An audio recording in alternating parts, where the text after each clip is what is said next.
Assalamualaikum warahmatullahi wabarakatuh. Saya Ilham Suryandika dari Prodi Pendidikan Teknik Mesin ingin menyampaikan materi tentang mengasah pahat fresh rata atau biasa disebut dengan N-mill. Nah, sebelum kita mengenal tentang mengasah pahat fresh rata atau N-mill, saya akan menjelaskan bagian-bagian daripada N-mill itu sendiri agar kita tahu dan menambah pengetahuan tentang bagian-bagian N-mill dan apa nanti yang akan diasah.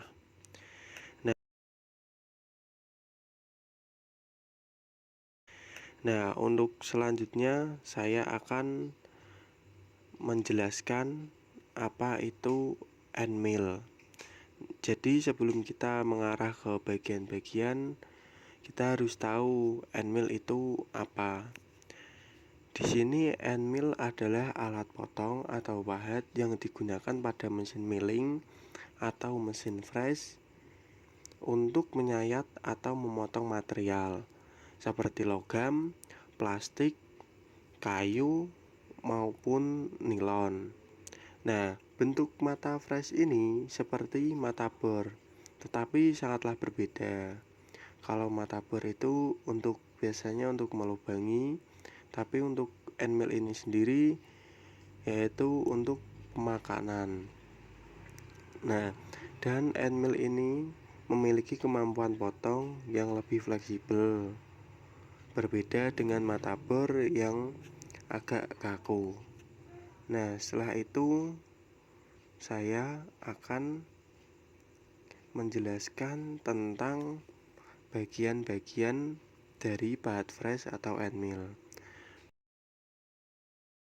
Pada bagian pertama ada end cutting edge atau gigi bawah. Nah, end cutting edge ini biasa disebut dengan gigi potong pada ujung bawah N-mill. Nah, bagian ini memungkinkan proses plugging atau pemotongan ke bawah secara vertikal. Nah, untuk end cutting edge ini sendiri bisa dilihat pada panah yang berwarna biru. Nah, untuk end cutting edge ini sangatlah penting ya. Nah, dan ini juga berbeda dari bor biasa. Kalau bor biasa itu biasanya lebih mengkerucut dan lancip, kalau end cutting edge ini enggak.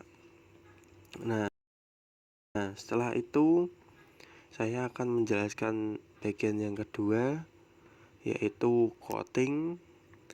Nah, coating ini sendiri memiliki fungsi untuk meningkatkan ketahanan aus dan panas, untuk memperpanjang umur pahat, dan dapat mengurangi gesekan saat proses pemotongan. Nah, pada coating ini bisa saya tunjukkan ini. Nah, setelah itu saya lanjut lagi ke neck atau leher. Nah, bagian ini ada di antara sangs dan flute yang memiliki diameter lebih kecil. Nah, bisa dilihat dulu di panahnya ini ada agak menjorok ke dalam. Nah, ini namanya neck. Nah, dapat digunakan untuk memberikan cleaner tambahan saat memotong bagian dalam atau kontur dalam. Nah, selanjutnya saya akan menjelaskan tentang cutting edge atau mata potong. Nah, bisa dilihat dulu di slide saya. Nah, ini panah saya menunjukkan ke cutting edge. Nah, cutting edge ini adalah bagian tajam yang langsung bersentuhan dan menyayat permukaan material. Bagian ini terdapat di ujung bawah dan sisi flute bisa berbentuk rata, bulat, atau bersudut. Nah, cutting edge ini sendiri biasanya memang bersentuhan langsung dan langsung memakan pada material itu sendiri. Nah, selanjutnya saya akan menjelaskan yaitu sang atau bahasa lainnya yaitu batang pegangan. Nah, batang pegangan ini merupakan bagian yang dimasukkan ke dalam cak atau kolet mesin milling maupun press. Biasanya berbentuk silinder dengan ukuran diameter tertentu yang sesuai dengan mesin. Bagian ini tidak digunakan untuk memotong, tetapi penting untuk kestabilan dan kekuatan pegangan. Nah, sang ini atau batang pegangan ini sangatlah penting. Nah, ini juga dapat patah dan rawan patah kalau kita memasangnya itu asal-asalan. Nah, jadi kalau kita mau menggunakan end mill, kita harus memasang batang pegangan pada kolet itu dengan hati-hati. Nah, setelah itu saya akan menjelaskan tentang helix angle atau sudut spiral. Nah, bisa dilihat helix angle atau sudut spiral ini. Nah, sudut spiral dari fluid terhadap sumbu sang. Nah, sudut ini mempengaruhi kehalusan hasil potongan dan kekuatan alat. Nah, ternyata untuk helix angle ini juga sangatlah penting pada bagian-bagian butt press atau end mill.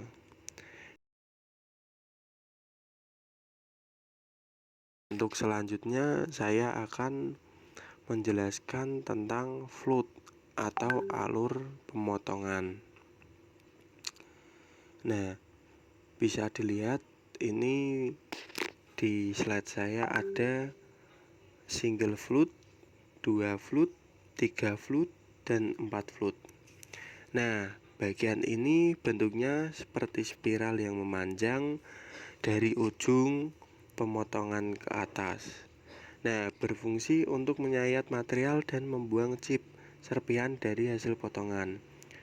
Nah, untuk float ini sendiri memiliki berbagai jumlah, yaitu single float, 2 float, 3 float, dan 4 float, atau biasa dikenal dengan multiple float. Nah, ini udah saya tampilkan 4 macam float. Nah, untuk yang single float yaitu alur 1, biasanya untuk plastik atau bahan lunak. Yang kedua ada double float.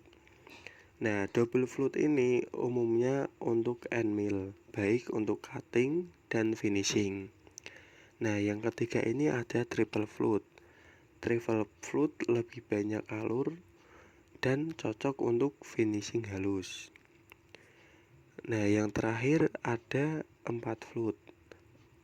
Nah, untuk 4 float ini umumnya digunakan untuk material keras atau finishing. Nah, jadi untuk kita yang biasa menggunakan baja atau besi, ini disarankan untuk menggunakan 4 float.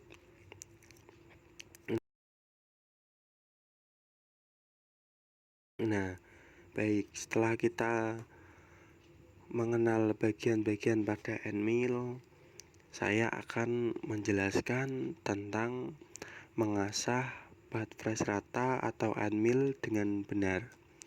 Nah, sebelum saya menjelaskan bagaimana langkah-langkah, saya akan memberikan pengertian dulu lebih mendalam tentang pengasahan butt press rata atau end mill. Nah, pengasahan adalah kegiatan menajamkan alat potong dengan cara menggesekkan atau menyentuhkan benda kerja dengan pasir atau batu. Nah, pengasahan ini sendiri biasanya menggunakan gerinda ya teman-teman. Gerinda. Nah, terus juga kita sebelum melakukan pengasahan kita sesuaikan dulu mata gerindanya atau batu gerindanya itu terhadap apa yang akan kita asah, entah itu bahannya HSS, karbida, atau lain-lain. Nah, setelah itu saya akan menjelaskan tentang APD atau alat pelindung diri yang digunakan saat kita mengasah pahat and Nah, di sini ada alat dan bahan. Alat-alatnya sendiri yaitu meliputi sarung tangan. Nah, sarung tangan ini berfungsi untuk mencegah jari-jari kita terkena percikan api dari gerinda. Yang kedua, ada kacamata. Nah, kacamata ini berfungsi untuk melindungi mata kita dari debu yang berterbangan dari asahan pahat. Nah, yang ketiga ada wirpak. Nah, wirpak ini sendiri berfungsi melindungi tubuh dari hal-hal yang tidak diinginkan. Dan harusnya ini wajib ya.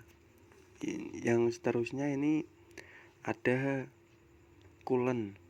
Nah, coolant ini sendiri digunakan untuk mendinginkan pahat yang sedang diasah. Nah, untuk mendinginkan itu enggak di terakhir itu enggak, tapi secara berkala.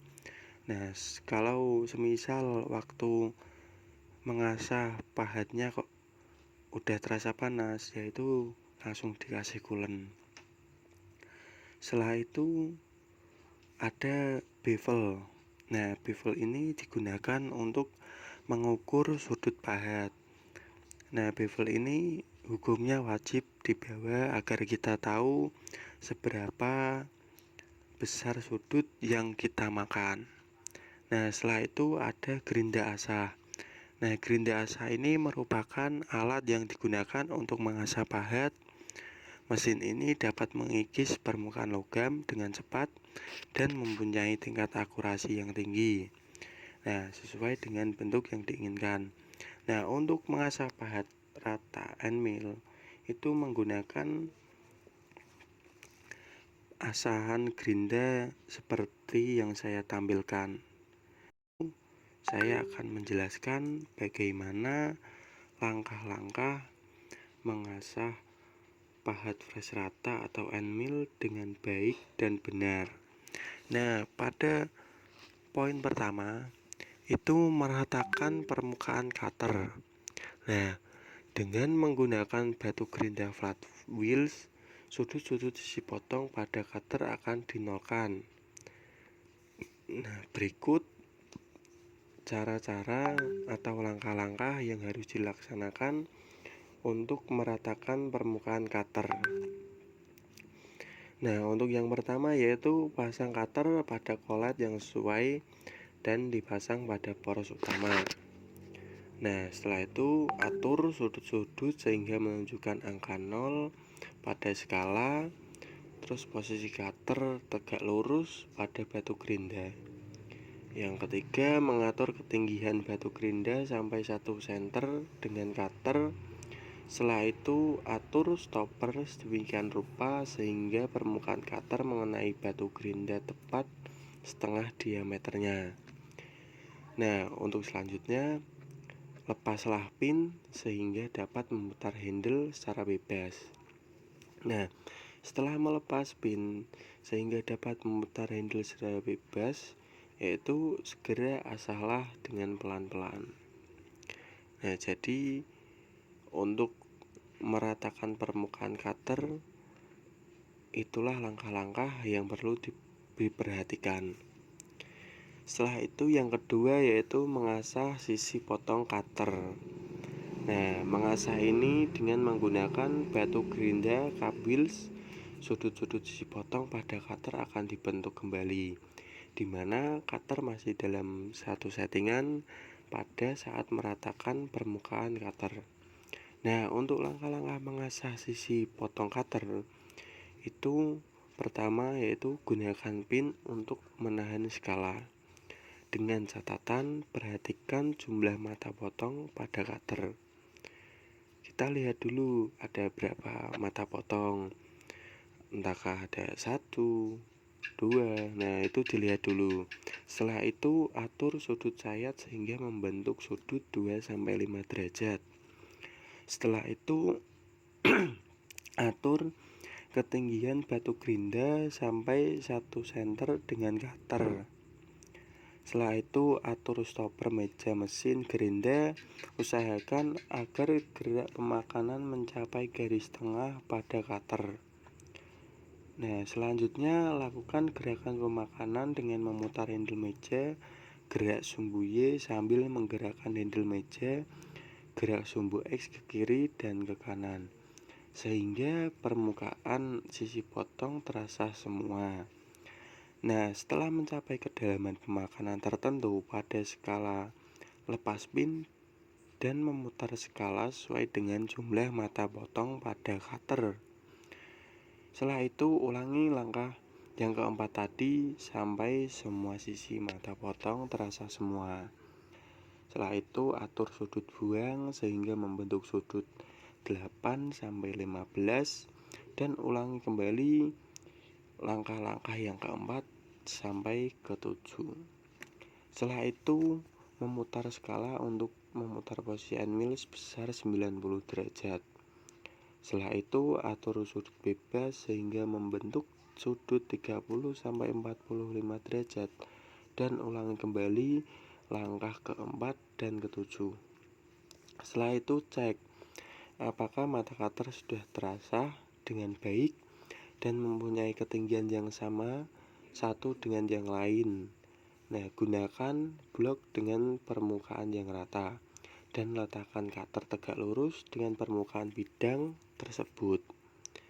Nah, itu langkah-langkah yang saya berikan untuk mengasah sisi potong cutter. Nah, untuk yang ketiga, ini mengasah sisi samping atau diameter luar. Nah, mengasah sisi samping ini menggunakan batu gerinda kabil sisi samping cutter digerinda agar mempunyai sisi potong yang tajam pada saat melakukan gerakan pemakanan samping. Nah, untuk langkah-langkahnya ini satu yaitu posisi pahatnya ini masih sama ya dalam satu settingan pada penggerindaan sebelumnya. Nah, atur sudut membentuk sudut 90 derajat sehingga posisi alat potong atau endmill berubah 90 derajat. Setelah itu lepas pin sehingga handle dapat berputar dengan bebas. Nah, selanjutnya mengatur ketinggian batu gerinda sehingga 1 cm pada cutter. Selanjutnya yaitu mengatur stopper. Usahakan sisi samping pada cutter terasa semua. Dengan menggerakkan handle gerak meja, sumbu X ke kiri dan ke kanan, dan melakukan gerak pemakanan sumbu Y dan memutar handle pemutar tools, maka terjadilah proses penggerindaan sisi samping endmill. Nah, setelah itu usahakan jangan melakukan pemakanan terlalu banyak karena menyebabkan pengurangan diameter cutter. Nah, jadi untuk mengasah pahat flash rata itu perhatikan langkah-langkahnya dan perhatikan kita mau memakankan yang mana, entah memakankan permukaan cutter, mengasah sisi potong cutter, atau mengasah sisi samping diameter luar. Nah, berikut yang saya sampaikan yaitu langkah-langkah mengasah sisi pahat flash atau rata atau biasa yang disebut endmill. Untuk kurang lebihnya saya mohon maaf. Jika ada salah kata maupun kekurangan, saya minta maaf. Wabillahi taufiq wal hidayah. Wassalamualaikum warahmatullahi wabarakatuh. Terima kasih untuk pemirsa yang sudah menonton.